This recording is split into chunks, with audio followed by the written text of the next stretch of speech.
اسلام آباد، پشاور اور سوات سمیت مختلف شہروں میں زلزلے کے جھٹکے۔ وفاقی دارالحکومت اسلام آباد اور خیبر پختونخوا کے مختلف علاقوں میں زلزلے کے شدید جھٹکے محسوس کیے گئے ہیں۔ تفصیلات کے مطابق زلزلے کے جھٹکے جڑواں شہروں اسلام آباد، راولپنڈی، پشاور، سوات، ایبٹ آباد اور چترال محسوس کیے گئے، جس سے شہریوں میں خوف و ہراس پھیل گیا۔ محکمہ موسمیات کے مطابق زلزلے کی شدت ریکٹر اسکیل پر 5.2 ریکارڈ کی گئی، جبکہ اس کا مرکز افغانستان کے ہندوکش پہاڑی سلسلے میں تھا۔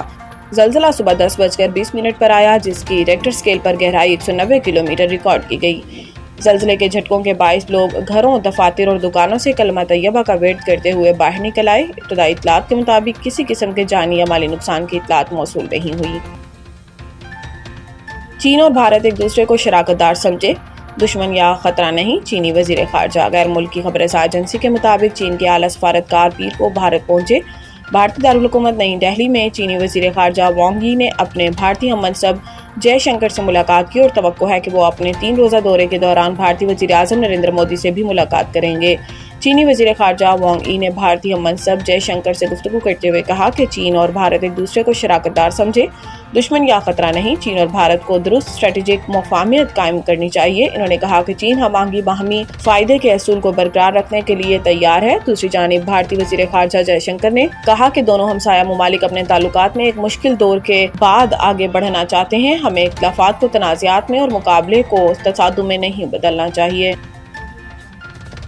9 مئی مقدمات عدالت کی عمران خان کی اپیلوں پر فریقین کو آج ہی دستاویزات جمع کروانے کی ہدایت۔ سپریم کورٹ میں چیف جسٹس یحییٰ آفریدی کی سربراہی میں 3 رکنی بینچ نے عمران خان کو 9 مئی سے متعلق ضمانت کی اپیلوں پر سماعت کی، جس سلسلے میں وکیل درخواست گزار سلمان صفدر اور اسپیشل پروسیکیوٹر ذوالفقار نقوی عدالت میں پیش ہوئے، جبکہ علیمہ خان بھی عدالت میں موجود تھیں۔ جسٹس یحییٰ آفریدی نے سلمان صفدر سے مکالمہ کیا کہ آپ نے گزشتہ روز دستاویزات جمع کروائے تھے، کل 10:30 تک دستاویزات کو دیکھ لیتے ہیں، ہمیں بھی تو دستاویزات کو پڑھنا ہے نا۔ چیف جسٹس نے کہا کہ آپ نے خود دستاویزات جمع کروائے ہیں، میں ان کو دیکھ نہیں سکا۔ ایسا کرتے ہیں کہ کیس کی سماعت کل 11:30 بجے تک ملتوی کر دیتے ہیں۔ وکیل سلمان صفدر نے کہا کہ چند فیصلوں کے حوالے سے دستاویزات جمع کروائے ہیں۔ جسٹس یحییٰ آفریدی نے کہا کہ جس فریق نے کوئی بھی دستاویزات جمع کرانے ہیں آج کرا دے، پروسیکیوشن بھی ملزم کو جمع دستاویزات کا جائزہ لے لیں۔ بعد ازاں عدالت نے اپیلوں پر سماعت کل تک ملتوی کر دی۔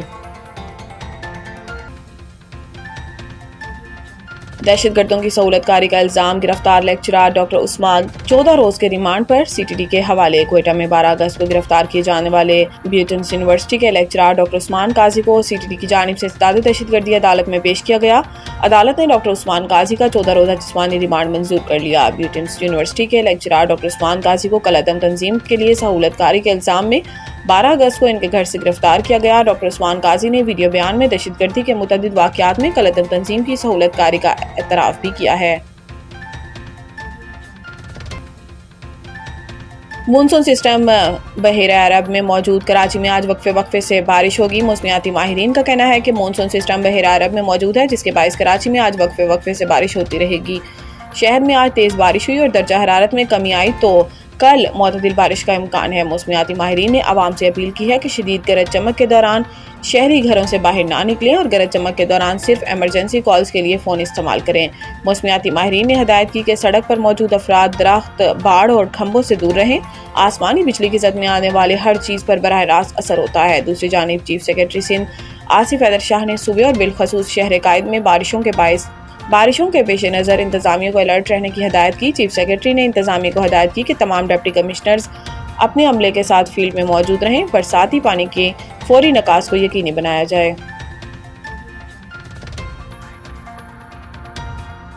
سینٹرل کانٹریکٹ کا اعلان، کوئی کھلاڑی اے کیٹیگری کا اہل نہ ہونے سے کیٹیگری ختم، بابر اور رضوان کی بھی تنزلی۔